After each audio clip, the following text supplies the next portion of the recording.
All right, well, what's going on, y'all? We're back this morning, and I just wanted to come through having slept on everything with the Nathaniel Hackett situation, and just wanted to offer some thoughts that I didn't yesterday. And I gotta say, it's really, really interesting, especially having just watched the analysis that they have on First Take with no Stephen A. Smith, of course, but I gotta say, Ryan Clark is something else too.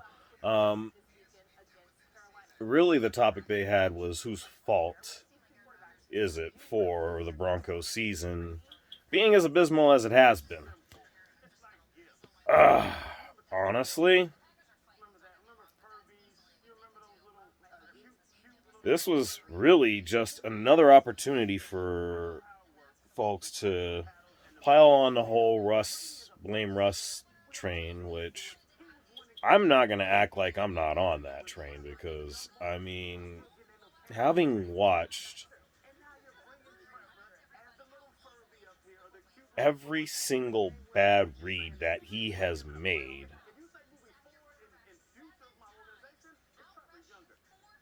seemingly all season. I mean, I'm trying to think of points other than that good run he had against Kansas City right before he got knocked out figuratively and literally of that game.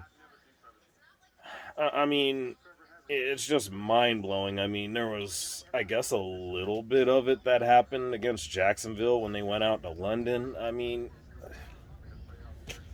I see, it blows my mind so much I can't even form the words for it, and yet I've been thinking about it as intensely as I possibly could. Not even for the fact that I'm a Broncos fan, but it just is so mind blowing to see something like what has taken place this season. It's just insanely asinine beyond what words could even describe. In any case, the only other thing I'm going to say about it at this point is, again, it was basically a pile-on party here with First Take. But, I'm not even going to call them for that. Again, I've kind of been into that party as well, and I still am for a variety of reasons. But, truth be told, really, if we want to talk about whose fault or who's at fault for the season being as bad as it has been, I gotta go with my man Channing Crowder here. He hit it right on the head.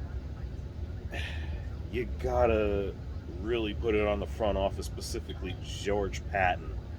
Um, and it's real interesting because a point that was brought up, I want to say yesterday, last night, whatever it was, this was something that was done before the Walton Penner Group took the team over. So,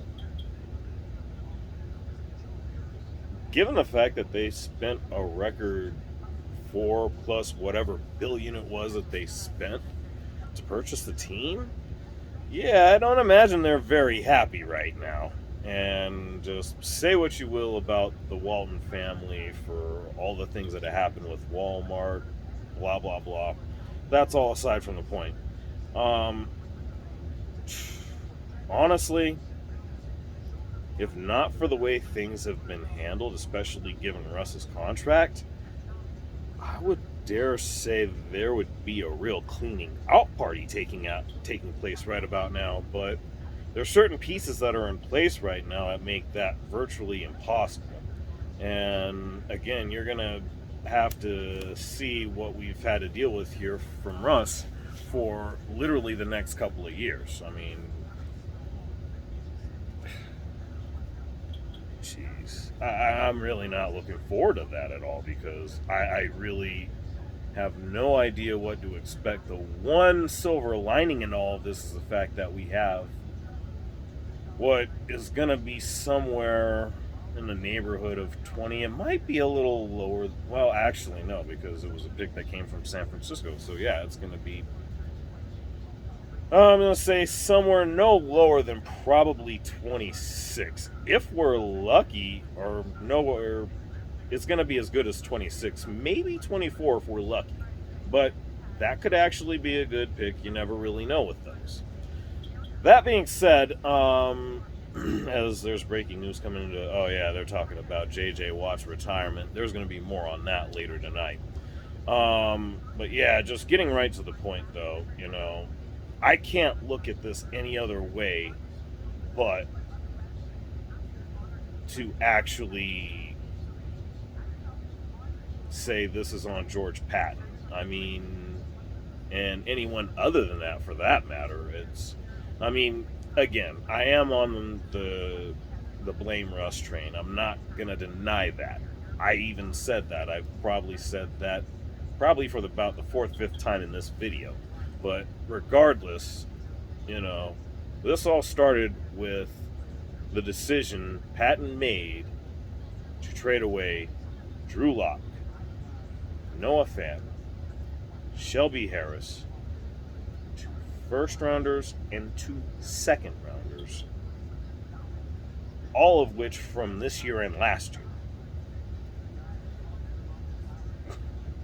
I mean, and look what we have to show for it. 4-11. As I see another clip of Devontae Adams getting that overtime winning touchdown. Anyway, let me leave that alone. All I'm going to say is this. I don't know any other way to look. I mean, I get, again, the whole pile on Russ and all that, but in this instance, it's not necessarily the correct answer. That much I will absolutely acknowledge. And seeing as I'm going to plug this to a couple of co-workers, one in particular, once you see this, there you go. So, anyway, yeah, I just can't really go any other direction from that because he brought in a guy that just because he was attached to the name of Aaron Rodgers, and I'm not going to lie, that aspect of it was where I actually had hope, because it was at that point I'm like, here's the key to all the problems that needed to be solved where Drew Lock was involved. Yeah. So much for that idea, I guess. But anyways, I'm running a little longer than I wanted to. But yeah, I just wanted to add a little bit more to that. I'm actually going to do a part 2 to this later, because I'm going to most likely go a little more in on Russ. But really, it's just going to boil down to an awful lot that I have to offer as far as this is concerned. Nonetheless, you know the drill. Like, share, subscribe. Let me know what you think. Stay tuned.